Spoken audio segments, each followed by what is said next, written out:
ክብር ለኢየሱስ ይሁን። በሕይወታችሁ ላይ ኃጢአትን ደብቃችሁ በስውር ደርቃችሁ ከመኖር ኃጢአትን ግልጽ አድርጋችሁ ለአምላክ ተናግራችሁ በደስታና በእፎይታ ሕይወት ውስጥ ላይ መኖር ስኬታማ ነው። ምክንያቱም መጽሐፍ ቅዱስ ሁለት ነገሥታቶችን ያነሳል። የእስራኤል መጀመሪያ ንጉሥን ሳኦልና ሁለተኛ ንጉሥን ዳዊት። ሳኦል ሁሉ ጊዜ ድብቅ ነው፣ ግልጽ አይደለም። በግልጽነት መኖር አይፈልግም። ዳዊት ግን ግልጽ ነው። ግልጽነቱ በእግዚአብሔር ሐሳብ ውስጥ ላይ እንዲገኝ አድርጓል። የእግዚአብሔር ሐሳብን አገልግሎ አንቀላፋል ይላል። እስቲ ለዚህ ምላሽ መጽሐፍ ቅዱስን ማቴዎስ ላይ እንዴት ብሎ እንደሚናገር እንስማ። አንዳንድ ሰው እኮ ጥፋት አድርጋ ማን ያለው? እስቲ ምስክር አምጣ። አለቅም ደግሞ ኢየሱስ ጌታ ነው አድርጓል። አድርጎ እኮ ነው። ቤተ ክርስቲያን መሪዎችን አለቃቸው። ፓስተሩም እንዴ ሲናገር ሰምቻለሁ። አለቀውም እኔ ሰው አይነካኝ ከነካኝ ግን ይሄ የሳኦል መንፈስ ነው። ሳኦል እኮ ጥፋቱ ሲነገረው ከመቀበል ይልቅ ምን አለ? በእስራኤል ሽማግሌዎች ፊት አክብረኝ ብሎ ሲጎትት የነብዩን ልብስ ምን አደረገ? ቀደደ። ዳዊት በውድቀቱም ቀን ቅን ነው። በኃጢአት ብታወዳድሩ ዳዊት የሰራው ኃጢአትና ሳኦል ያደረገው ኃጢአት ብታወዳድሩ ይበልጣል? የዳዊት ይበልጣል። ግን ዳዊት በውድቀቱም ቀን ለእግዚአብሔር ቅን ነው። የሚመለስ ልብ አለው። ስቻለው እግዚአብሔር የሚሰደብበት ስሙ የሚሰደብበት። ሃሌሉያ! የዓለምን ኃጢአትን የሚያስወግድ የእግዚአብሔር በግ ኢየሱስ ክርስቶስ በሕይወት ተስሎ ከታየ በሕይወቱ ዘመን ሁሉ ጊዜ ደስተኛ ነኝ።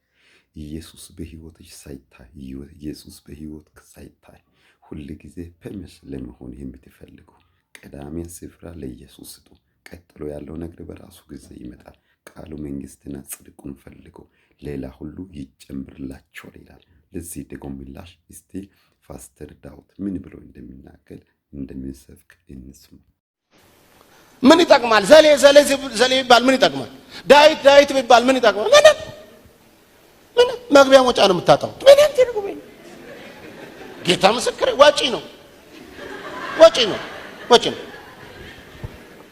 እንደው ማንም ባያውቅ በሰላም ሹልክ እያልክ ግብት እያልክ በሰላም ሽሮ ቤት ድብን አድርጎ በ15 ብር ቆንጆ ሽሮ እዚች ጋር ቃሪያዋ እዚች ጋር እንትና ያለችውን ድብን አድርጎ በልቶ ሄዳ። እኔ ብገባ ግን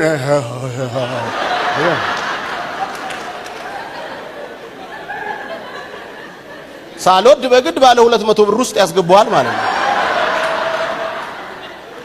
ብራዘር ምንም ጥቅም የለውም። ታዋቂ መሆን ኑሮን ያስወድድብሃል። ምንም ይልቁንም አንተ ዝም ብለህ ኢየሱስ በአንተ ላይ በኃይል ይታይብህ። የሚሻለው እሱ ነው።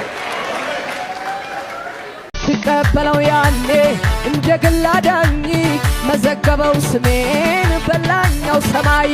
የይሽሩን ተስፋ በረከቴ ሆኖኛል። ቀረኝ ምለው የለም አብ ሁሉንም ሰጥቶኛል። ከዚህ በላይ ባርኮት ምን አለ? ከዚህ በላይ ደስታ ምን አለ? ከዚህ በላይ ከዚህ በላይ ሰላም ምን አለ? ከዚህ በላይ ዓለም የሌላትን አገኘው ከላይ ከሰማይ።